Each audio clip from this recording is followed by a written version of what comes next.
last claim a story of the Klondike Gold Rush, 1898, the steamship Portland cut through the gray waters of the Inside Passage like a knife through frozen butter. On deck, pressed shoulder to shoulder with 300 other souls, stood Margaret Walsh, though most knew her simply as Meg. She was 32 years old, which made her ancient by the standards of this particular madness. Her hands were worn and scarred, gripped the railing until her knuckles went white. Around her, men shouted and laughed, their breath forming clouds in the October air.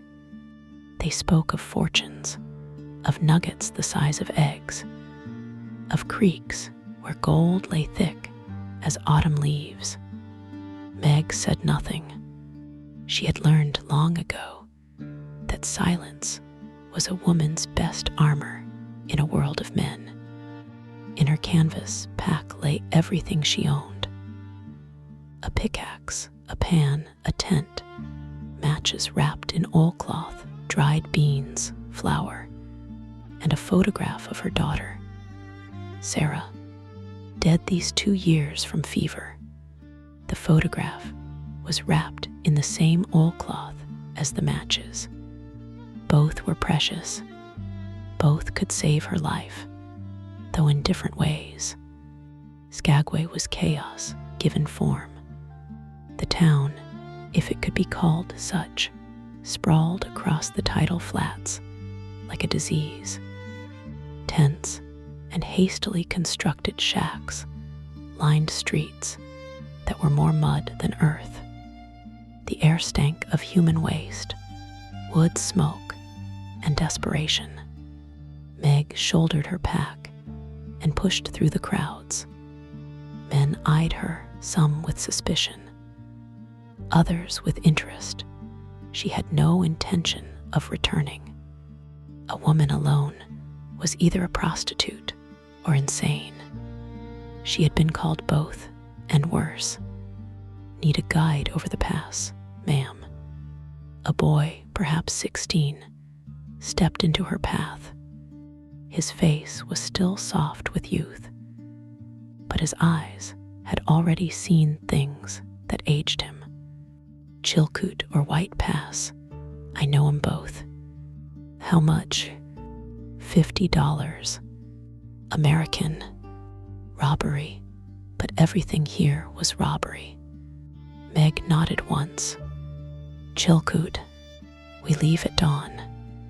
The boy grinned, revealing missing teeth. Name's Tommy. You won't regret this, ma'am. She already did.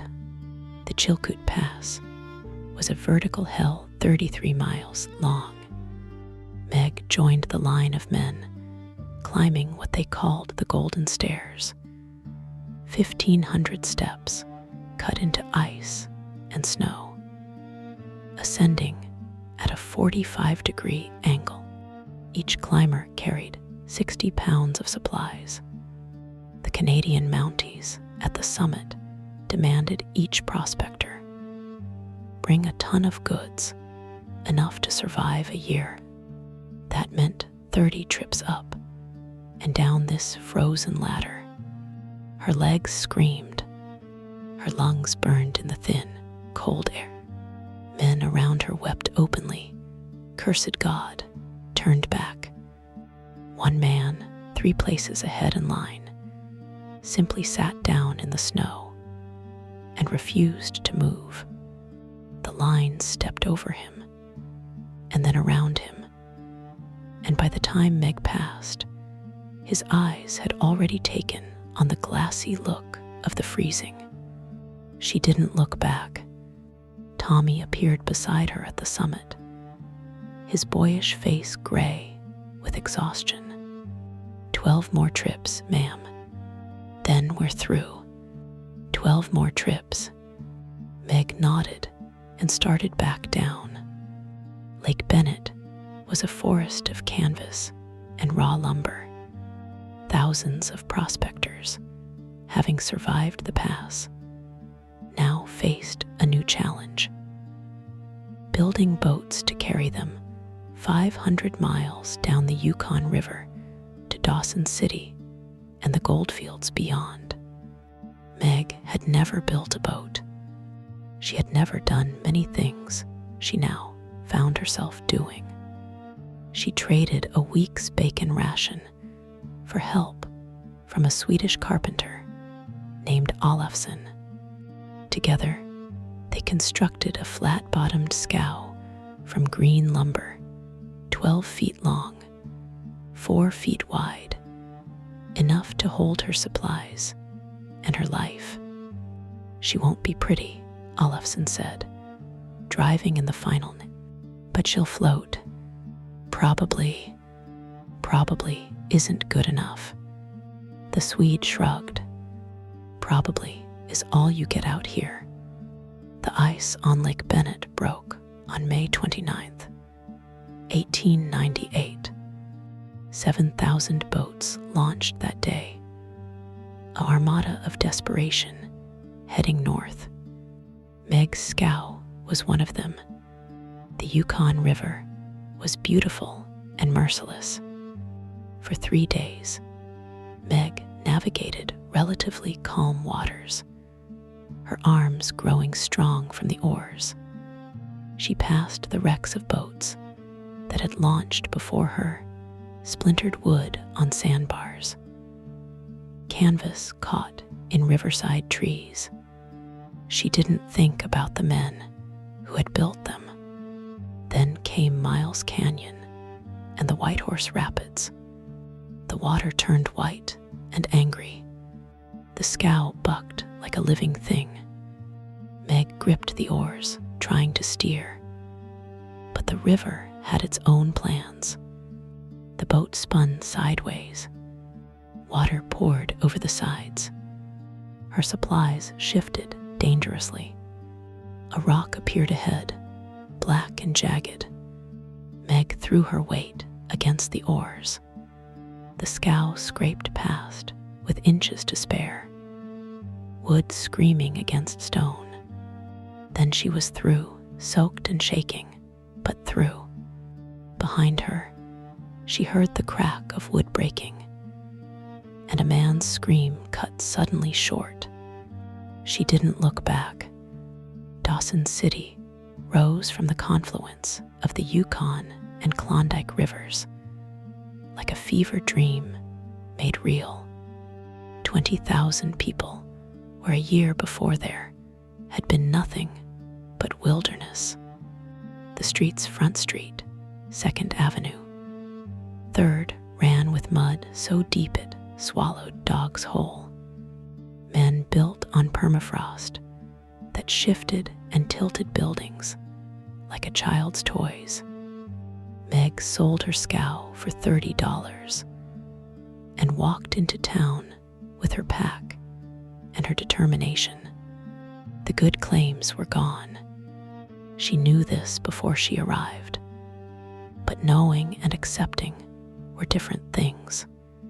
Every creek within 50 miles of Dawson had been staked, claimed, bought, and sold.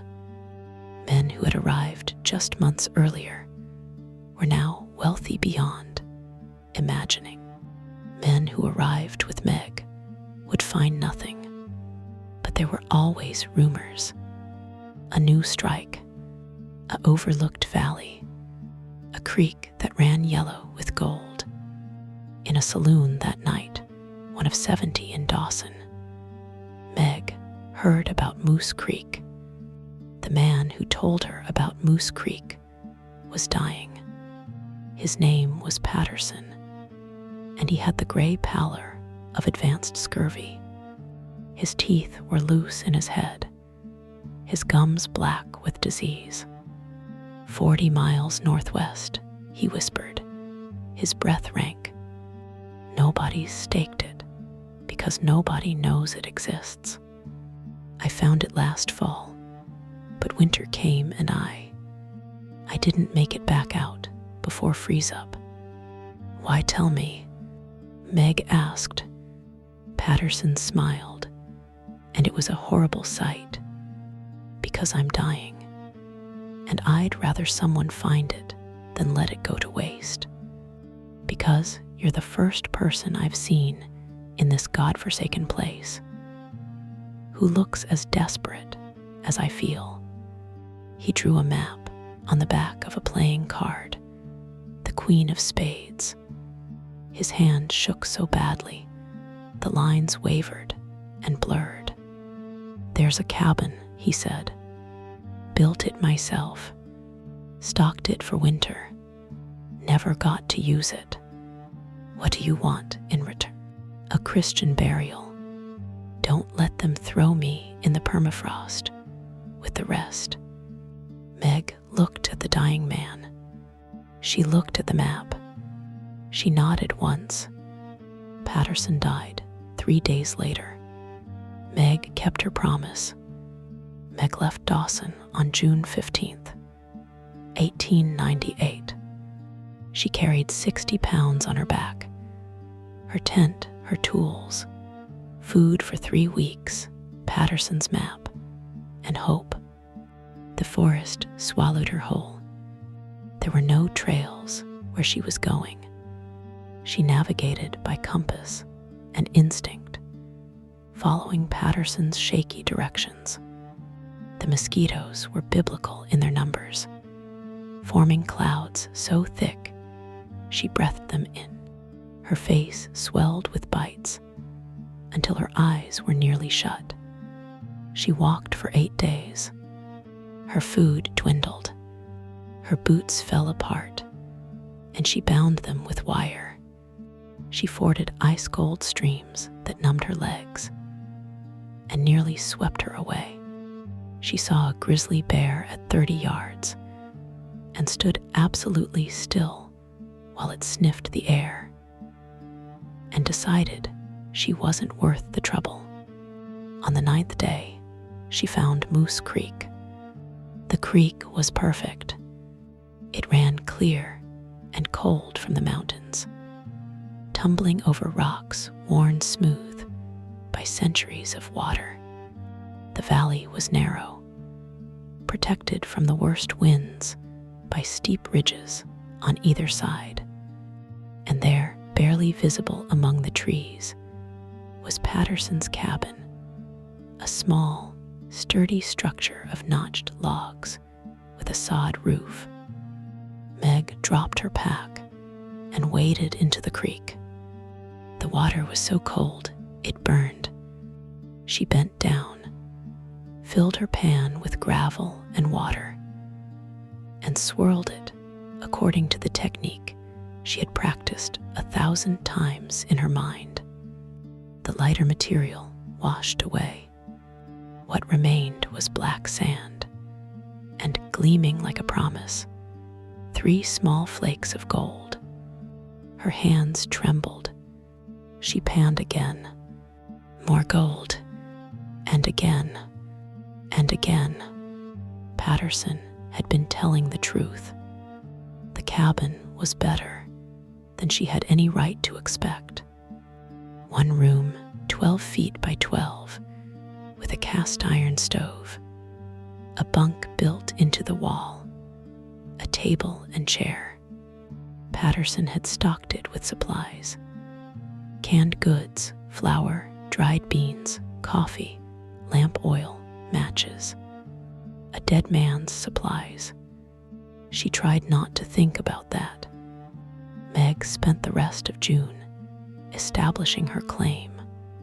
She paced out 500 feet along the creek, driving stakes at the corners, writing her name on pieces of canvas, and nailing them to trees. According to mining law, she now owned this ground, provided she worked it. She would work it. God knew she would work it. Every morning at first light, she was in the creek with her pan. Every evening, she recorded her take in a notebook with hands too tired to hold the pencil steady. The first week, 2 ounces. The second week, 3 ounces. The third week, 5 ounces. At $16 an ounce, she was making more than she had in a year as a seamstress in Seattle. July passed in a blur of backbreaking work. Meg developed calluses on top of calluses. Her hands bled from handling the rough gravel. Her back ached from bending over the creek for 12, 14, 16 hours a day. She built a sluice box, a long wooden trough with riffles that caught the heavier gold while washing away the lighter gravel. It tripled her production, 8 ounces in 1 week, 10 ounces the next. She was finding gold, but she was also racing against time. Winter in the Yukon came early and stayed late. She had perhaps 3 months of working weather left. After that, the creek would freeze solid, and she would be trapped in the cabin until spring, assuming she survived. At night, by the light of her oil lamp, Meg counted her gold. She kept it in a leather pouch that grew heavier each week. She calculated 200 ounces by September would mean $3,200, enough to buy land in Seattle, enough to start over, enough to justify Sarah's grave, and all the death she had walked past to get here. She had to make it to 200 ounces. August brought the first hints of autumn. The nights grew longer and colder. Meg watched the leaves on the birch trees turn yellow and knew her time was running out. She stopped panning and started preparing for winter. She cut firewood from dawn to dusk until her shoulders screamed and her hands were more blister than skin. She stacked the wood against the cabin wall, calculating how much she would need. 3 cords. 4. Impossible to know. She hunted. Patterson had left a rifle, and Meg had learned to shoot as a girl on her father's farm.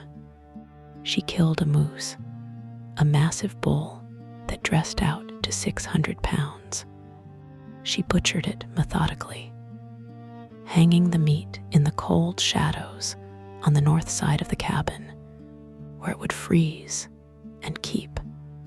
She gathered berries until her fingers were stained purple. She caught fish and smoked them over a slow fire. She chinked every gap in the cabin walls with moss and mud. All the while, the creek called to her. Every day she didn't pan was gold she didn't have. But every day she didn't prepare was a day closer to dying when winter came.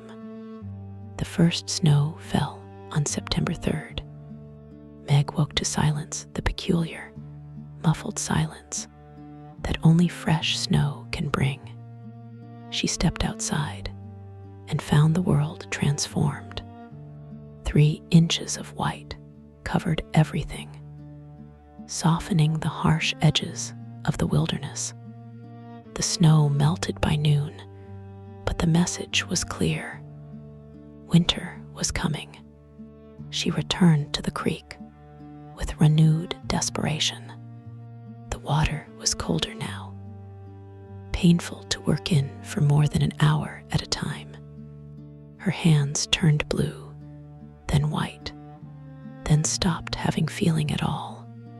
She built fires on the bank to warm herself, but the fires ate into her limited supply of dry wood. Still, the gold kept coming. 12 ounces 1 week, 15 the next. Her pouch was heavy now, a solid weight that pulled at her belt. 183 ounces. She was so close. By mid-September, the creek began to freeze at night. Each morning, Meg had to break the ice with her pickaxe before she could pan. The ice grew thicker each day, first an inch, then 2, then 3. She worked in a frenzy now, knowing she had days left at most. The cold was brutal. Her clothes were constantly wet. She developed a cough that rattled in her chest like stones in a can. 192 ounces, 196 ounces, 199 ounces. On September 22nd, she panned the last bit of gravel she could reach before the ice claimed the creek entirely. She swirled the pan with hands that barely functioned. And there, among the black sand, were 3 small flakes of gold, 201 ounces. She had done it. That night, Meg sat at Patterson's table and counted her gold one final time. 201 ounces, $3,216. A fortune, a future. She wrapped the gold carefully in oilcloth and buried it beneath the floorboards under her bunk. Not that anyone would find it. She was 40 miles from the nearest human being. But old habits died hard. Outside, snow fell steadily. This time, it would not melt. Meg took inventory of her supplies. 200 pounds of moose meat, 50 pounds of flour, 30 pounds of beans, 20 pounds of coffee, 5 pounds of tea, sugar, salt, dried berries, smoked fish, firewood stacked 8 feet high against the cabin wall. 6 months of supplies, maybe 7 if she was careful. Winter in the Yukon lasted 8 months. October, November, December, the world contracted to the size of the cabin. Meg ventured outside only to retrieve firewood and meat from her cache. The cold was inhuman, 50 below zero, then 60 below. Her breath froze in the air. The cabin walls, despite her chinking, let in drafts that formed ice on the inside walls. She rationed her lamp oil carefully, burning it only a few hours each evening. She read Patterson's books by lamplight, 3 novels and a Bible, all water-stained and falling apart. She read them until she could recite passages from memory. She talked to herself to hear a human voice. She talked to Patterson, thanking him for the cabin. She talked to Sarah, telling her about the gold, about the future they would have had. The loneliness was a physical thing, pressing against her chest until she couldn't breathe. December gave way to January. The sun barely cleared the horizon now, offering only a few hours of gray twilight before the darkness returned. By February, Meg knew she was in trouble. Her food was running low faster than anticipated. She had underestimated her needs, or overestimated her supplies, or both. The moose meat was gone. The flour was nearly gone. The beans, she counted them out carefully, would last perhaps 3 more weeks. She began eating once a day, then once every other day. The cold was relentless. She burned through her firewood at an alarming rate, trying to keep the temperature in the cabin above freezing. She wore every piece of clothing she owned, all at once, and still shivered uncontrollably. Her cough worsened. She coughed up blood onto the cabin floor and stared at it, bright red against the gray wood, and wondered if she would die here. The gold was worthless now. She couldn't eat it, couldn't burn it. It sat under the floorboards, mocking her. March came, and Meg stopped leaving the bunk. She was too weak now, too hungry, too cold. The stove had gone out 2 days ago, or was it 3? And she didn't have the strength to relight it. The cabin was below freezing. Ice crystals formed on her breath. She thought about Sarah. She thought about Seattle. She thought about the gold beneath the floorboards and laughed. A sound that turned into a coughing fit that left her gasping. This is how it ends, she thought. Not from the journey here, not from the work, but from simple hunger and cold, lying in a dead man's bed. She closed her eyes. The sound of the door opening brought her back. Meg opened her eyes when had she closed them, and saw a figure silhouetted against blinding white light. An angel. Death.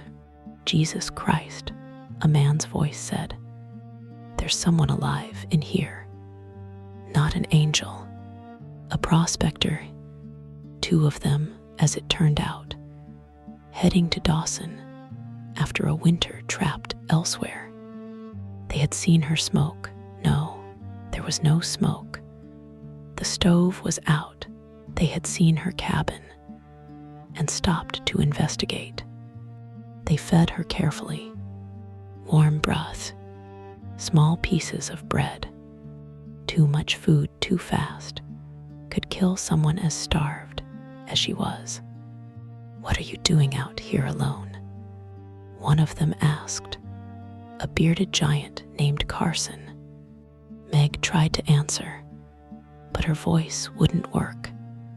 She pointed instead to the floorboards beneath the bunk. When they found the gold, their attitudes changed. Not in a bad way. These were honest men, or as honest as the Yukon produced.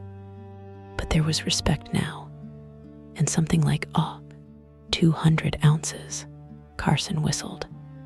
Lady, you struck it rich. Meg, she croaked. My name is Meg. They stayed 3 days, nursing her back to something resembling health. They shot a caribou and shared the meat. They replenished her firewood. They offered to stake claims nearby, to stay and work the creek with her. No, Meg said, I'm done. I'm going back to Dawson, to Seattle. I'm going home. Carson nodded, understanding in his eyes. We'll travel with you, soon as you're strong enough. There's no home without this gold, Meg said quietly. It's all I have left. They left on March 28th, when Meg could finally walk without collapsing. The journey back to Dawson took 12 days. The spring breakup had begun, ice cracking and groaning, water running free beneath the snow. The world was waking up, and so was Meg. She grew stronger each day. Her cough faded. Her appetite returned.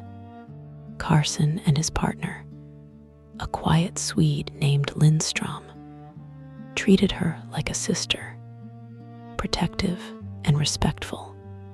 They talked of many things during those 12 days. Carson had a wife in San Francisco. Lindstrom had left a farm in Minnesota. They had both found small amounts of gold, enough to keep trying, not enough to quit. "What will you do with your fortune?" Carson asked one evening around the campfire. Meg thought of Sarah's grave, which needed a proper headstone. She thought of a small house with a garden. She thought of never being hungry or cold again. "Live," she said simply. "I'll live." Dawson City was twice the size it had been when Meg left, and twice as frantic. The winter had winnowed out the weak and the unprepared. Those who remained were harder, leaner, more determined. Meg sold her gold to the Alaska Commercial Company for $16 an ounce, $3,216. They counted it out in crisp bills that felt unreal in her hands. She bought a ticket on the next steamship to Seattle. She bought a new dress, the first one she'd owned in 2 years. She bought a meal at the best restaurant in Dawson, beef steak and potatoes and pie, and ate slowly, savoring every bite. That night, she wrote a letter to the cemetery in Seattle, where Sarah was buried, arranging for a marble headstone with carved angels. The steamship sent.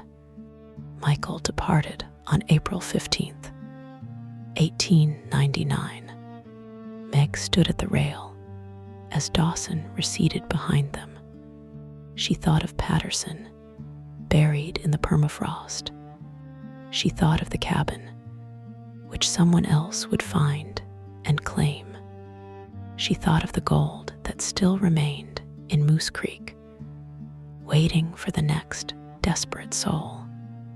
She had survived, against all odds, against hunger and cold and loneliness. She had survived. The other passengers on the ship told their stories. Some had found gold. Many had not. They spoke of the Klondike as if it were a living thing, beautiful and terrible in equal measure. Meg said little. Her story was her own. Seattle welcomed her back with rain and fog and the smell of civilization. Meg stepped off the ship onto solid ground for the first time in a year. The sounds assaulted her, so many voices, so many people. After months of silence, it was almost too much. She found a boarding house, paid for a month in advance. She slept for 3 days straight. When she woke, she began building her new life. She bought a small plot of land on the outskirts of the city. She hired a builder.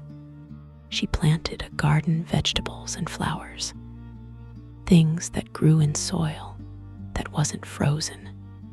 She visited Sarah's grave and found the new headstone already in place. White marble with carved angels, just as she'd requested. She sat beside it for a long time, telling her daughter about the journey, about the gold, about survival. "I made it," she whispered. "We made it." The house was finished by September 1899. It was small, just 3 rooms, but it was hers. The garden flourished in the Seattle climate. Tomatoes, beans, lettuce, roses. Meg found work as a seamstress again. But now she worked for herself, taking commissions from wealthy clients who paid well for quality. The money from the Klondike sat in a bank account, earning interest.